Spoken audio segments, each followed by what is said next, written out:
दोस्तों, एक 25 साल की विधवा महिला टीचर होती है जो कि देखने सुनने में बहुत ही ज़्यादा खूबसूरत होती है और ये काफ़ी ज़्यादा परेशान होती है। ये इधर उधर रहने के लिए रूम ढूंढ रही थी, लेकिन दोस्तों 2 दिन से इसे कहीं रूम नहीं मिल पा रहा था। अब ये थक जाती है और एक जगह पर जाकर बैठ जाती है। तभी दोस्तों एक 21 साल के लड़के की नज़र इस महिला टीचर पे पड़ती है, तो वह इसके पास जाता है और इसे जाके बात करने लगता है और इसे पूछने लगता है कि तुम क्यों परेशान हो, आखिर मामला क्या है।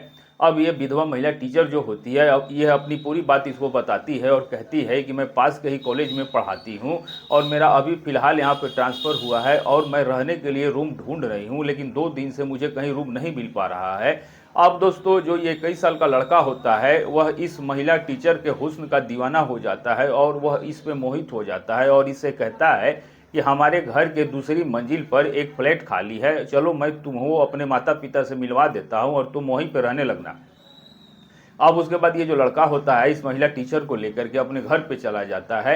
लड़के का पिता जब इस विधवा महिला टीचर को देखता है तो वह भी उसके हुस्न का दीवाना हो जाता है, वह भी उस पर मोहित हो जाता है और उसके बाद अपने घर की दूसरी मंजिल पर उसे रहने के लिए फ्लैट दे देता है। अब दोस्तों ये विधवा महिला टीचर वहाँ पे रहने लगती है, किसी बात की कोई समस्या नहीं थी। लेकिन दोस्तों जब कुछ दिन का समय बीतता है तो लड़के का पिता इस महिला टीचर से सेटिंग कर लेता है और दोनों की सेटिंग हो जाती है और दोनों छुप छुप करके मिलने लगते हैं।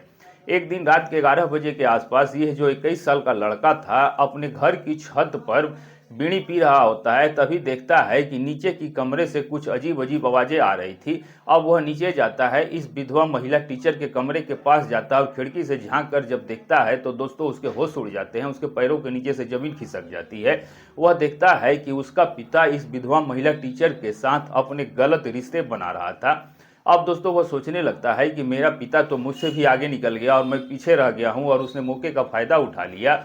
तभी वह अपने जेब से अपना मोबाइल फ़ोन निकालता है, उन दोनों की एक वीडियो बना लेता है। अब वीडियो बनाने के बाद दोस्तों वह अपने कमरे में जा करके सो जाता है।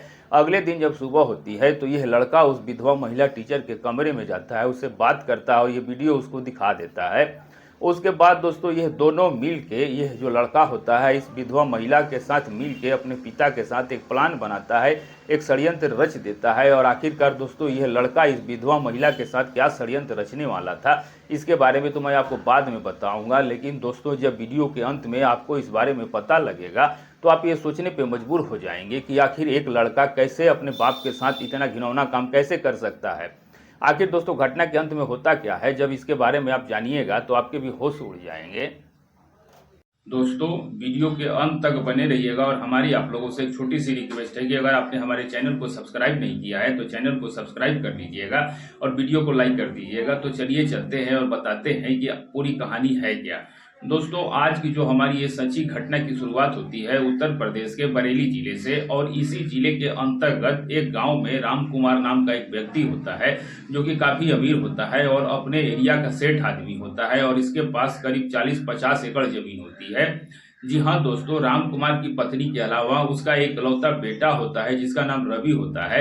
रवि ने अपनी पढ़ाई लिखाई खत्म कर ली थी और फिलहाल वो अपने घर पर ही बैठा हुआ था। दोस्तों एक दिन क्या होता है कि राम कुमार की पत्नी अपने पति से कहती है कि हमारे मकान के ऊपर जो दूसरी मंजिल पे एक फ्लैट खाली है, आप ऐसा करो कि उस फ्लैट को किराए पर दे दीजिए, घर का मेंटेनेंस भी होता रहेगा और घर की साफ सफाई भी होती रहेगी। तो अब मेरे अंदर उतनी हिम्मत नहीं है कि मैं पूरे घर का बोझ उठा सकूं। अब दोस्तों राम कुमार अपनी पत्नी की बातों को समझ जाता है और अपने बेटे रवि से कहता है कि बेटा रवि, अगर कोई किराएदार मिले तो उसे घर पर लेकर आ जाना। अब दोस्तों इस तरीके से समय बीतने लगता है और कुछ दिनों के बाद उसी एरिया में एक 25 साल की विधवा महिला टीचर रूम ढूंढते ढूंढते उसी एरिया में वहीं पर आ जाती है और इस विधवा महिला का नाम होता है संध्या और ये पीलीभीत की रहने वाली होती है और इसका होम टाउन पीलीभीत में था और इसके माता पिता वहीं पीलीभीत के रहने वाले थे। अभी हाल ही में कुछ दिन पहले उसका ट्रांसफर एक कॉलेज में हुआ था और वहाँ इस कॉलेज में पढ़ाने के लिए ही बरेली आई थी और इसीलिए दोस्तों वह इधर उधर 2 दिनों से लगातार कमरा ढूंढ रही थी, लेकिन उसे कहीं भी कमरा नहीं मिल पा रहा था। तब वो काफ़ी ज़्यादा परेशान हो जाती है और वह थक जाती है और जाकर एक जगह बैठ जाती है। तभी दोस्तों रवि की नज़र जब इस विधवा महिला टीचर पे पड़ती है तो इस पे मोहित हो जाता है, इसके हुस्न का दीवाना हो जाता है और तुरंत ही इसके पास जाता है और इसे पूछने लगता है कि आप इतना परेशान क्यों हो, मामला क्या है। तब दोस्तों ये विधवा महिला टीचर अपनी पूरी बात इसको बताती है और कहती है कि मैं 2 दिनों से यहाँ पर गली गली में रूम ढूंढ रही हूँ, लेकिन मुझे रूम कहीं भी नहीं मिल पा रहा है। मेरा ट्रांसफ़र एक कॉलेज में हुआ है और मैं यहीं पास के ये कॉलेज में पढ़ाती हूँ। अब दोस्तों रवि उससे कहता है कि चलो तुम मेरे घर पे चलो, वहाँ पर एक रूम खाली है, मैं तुम्हें रूम दिखा देता हूँ और अपने माता पिता से भी मिलवा दूंगा। फिर दोस्तों ये विधवा महिला टीचर रवि के साथ उसके घर पर आ जाती है और रवि का पिता राम कुमार जब इस विधवा महिला टीचर को देखता है तो काफी ज्यादा खुश हो जाता है, क्योंकि इतनी खूबसूरत विधवा महिला टीचर उसने कभी नहीं देखी थी। अब वो भी दोस्तों उसके हुस्न का दीवाना हो जाता है, उसके पीछे पागल हो जाता है और तुरंत ही अपने घर में ऊपर का एक रूम किराए पर दे देता है। अब ये विधवा महिला टीचर वहीं पे रहने लगती है। वह सुबह को अपने कॉलेज जाती थी और शाम को आ जाया करती थी। दोस्तों जब कुछ दिनों का समय गुजर जाता है तो ये राम कुमार संध्या से सेटिंग कर लेता है और उसे अपने प्रेम जाल में फंसा लेता है और उसके बाद वह अब उससे छुप छुप करके मिलने लगता है।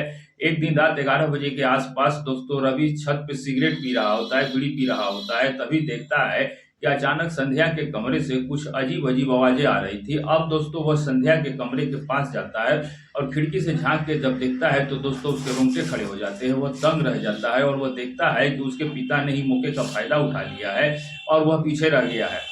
अब उसे काफी ज्यादा गुस्सा आता है अपने पिता पर और तुरंत ही वो अपना मोबाइल फोन निकालता है, उन दोनों की वीडियो रिकॉर्डिंग कर लेता है और उसके बाद वीडियो रिकॉर्डिंग करने के बाद अपने कमरे में आ जाता है और आकर के सो जाता है। और दोस्तों अगले दिन जब सुबह होती है तो वह फिर संध्या के कमरे में जाता है, उससे जाके बात करता है और वह वीडियो भी दिखा देता है। और संध्या दोस्तों जब ये वीडियो देखती है तो वह चौंक जाती है, उसके पैरों के नीचे से जमीन खिसक जाती है और वह दोस्तों अब रवि के सामने हाथ जोड़ के खड़ी हो जाती है और कहती है कि रवि मुझे माफ कर दो, मुझसे बहुत बड़ी गलती हो गई है, मैं ऐसा नहीं करना चाहती थी, लेकिन तुम्हारे पिता ने मुझे मजबूर किया, मुझे पैसे दिए और मैं एक गरीब औरत हूँ और अभी हाल ही में मेरे पति ने मुझे तलाक दे दिया है और मैं एक तलाकशुदा औरत हूँ।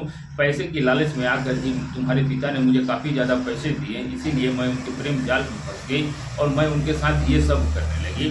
रवि संध्या से कहता है कि मैं भी तुम्हें पैसे दे सकता हूँ, तुम्हारे शौक पूरे कर सकता हूँ और कम से कम तुम मुझे एक बार इशारा तो करती। अब संध्या उसे कहती है कि कोई बात नहीं, अगर तुम मुझे पैसों दोगे तो मैं तुम्हारे साथ ये सब कर सकती हूँ। अब दोनों मान जाते हैं और फिर दोनों ही दोस्तों एक दूसरे के साथ अपना गलत रिश्ता कायम कर लेते हैं। अब इन दोनों का भी हर दूसरे तीसरे दिन यही काम हो चुका था। अब दोस्तों बीच बीच में रवि का जो पिता राम कुमार होता है, बीच बीच में वो भी मौका मार लिया करता था। अब इस तरीके से दोस्तों संध्या जो थी वो काफी ज्यादा परेशान हो जाती है और वह रवि से कहती है कि मैं तुम्हारे बाप से पीछा छुड़ाना चाहती हूँ, तुम्हारा बाप मुझे काफी ज्यादा परेशान करता है और अगर तुम चाहो तो मुझे दूसरी जगह एक फ्लैट लेकर के दे सकते हो और वहां पर हमें रोकने वाला कोई नहीं होगा और जो तुम चाहो वो कर सकते हो। अब संध्या दोस्तों रवि से कहती है कि तुम्हारे पास जो ये वीडियो है, इस वीडियो को मुझे दे दो और ये वीडियो मैं दिखा के तुम्हारे बाप को ब्लैकमेल करूंगी और उनसे 20 लाख रुपए ले लूंगी। उसके बाद अलग दूसरी जगह एक फ्लैट लेके मैं रहने लगूंगी और तुम वहां पर आ सकते हो और जो तुम करना चाहते हो वो कर सकते हो। अच्छा दोस्तों रवि को ये बात अच्छा लग जाता है और वह उसको ये वीडियो दे देता है। उसके बाद जो संध्या होती है वो राम कुमार को ये वीडियो दिखाती है, उसे ब्लैकमेल करती है और उसे तकरीबन 20 लाख रुपए ऐंठ लेती है। 20 लाख रुपए ऐंठने के बाद दोस्तों वो दूसरी जगह फ्लैट ले लेती है और वहीं पे रहने लगती है। उसके बाद रवि को जब भी समय मिला करता था तो वह उसके पास उसी फ्लैट में जाया करता था और अपनी ख्वाहिशों को पूरा किया करता था। दोस्तों जब 4 से 5 महीने का समय गुजर जाता है तो एक दिन रवि दारू पी रहा होता है अपने दोस्तों के साथ बैठकर और उसके फोन का लॉक खुला हुआ था। तभी दोस्तों उसका एक दोस्त उसका मोबाइल उठा लेता है और वीडियो देखने लगता है।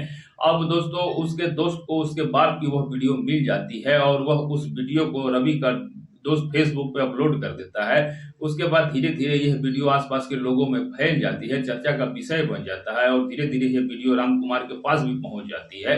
अब राम कुमार दोस्तों जो होता है वह साइबर क्राइम डिपार्टमेंट के पास चला जाता है और अज्ञात व्यक्ति के खिलाफ रिपोर्ट दर्ज करा देता है कि आखिर ये वीडियो किसने अपलोड की है। अब साइबर क्राइम के जो लोग होते हैं, जो पुलिस वाले होते हैं, वह अब इसकी जांच पड़ताल करते हैं तो पता लगता है कि राम कुमार के बेटे रवि के फोन से ही ये वीडियो अपलोड की गई है। अब दोस्तों पुलिस रवि को गिरफ्तार कर लेती है, उससे पूछताछ करती है तो पुलिस कहती है कि ये वीडियो, रवि कहता है कि ये वीडियो मैंने अपलोड नहीं किया है, किसी मेरे दोस्त ने ये वीडियो अपलोड कर दिया है। अब दोस्तों मामला बेटे के ऊपर आ चुका था और राम कुमार को पता लग चुका था कि उसके बेटे ने ही ये सब घिनौना काम किया है। इसलिए दोस्तों वह पुलिस के पैसे देकर इस केस को खत्म करवा देता है, क्लोज करवा देता है। अब उसके बाद वह अपने बेटे को घर लेकर के आता है और वह अपने बेटे से अब नजरें भी नहीं मिला पा रहा था, उसका बेटा भी अपने बाप से नजरें नहीं मिला पा रहा था।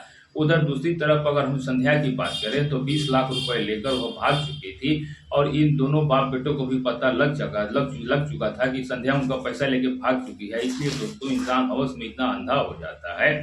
वो हवस में ऐसे ऐसे काम कर देता है जिसके बाद उसे पछताने का मौका भी नहीं मिलता है। तो दोस्तों, इस कहानी से आपको क्या सीख मिलती है, कमेंट करके हमें ज़रूर बताइएगा। और वीडियो अच्छी लगी हो तो चैनल को सब्सक्राइब, वीडियो को लाइक करना बिल्कुल मत भूलिएगा। और आप ये वीडियो जहाँ से भी देख रहे हैं, अपना और अपनी सिटी का नाम ज़रूर लिखिएगा। मिलेंगे ऐसी किसी सच्ची घटना के साथ, तब तक के लिए दोस्तों नमस्कार।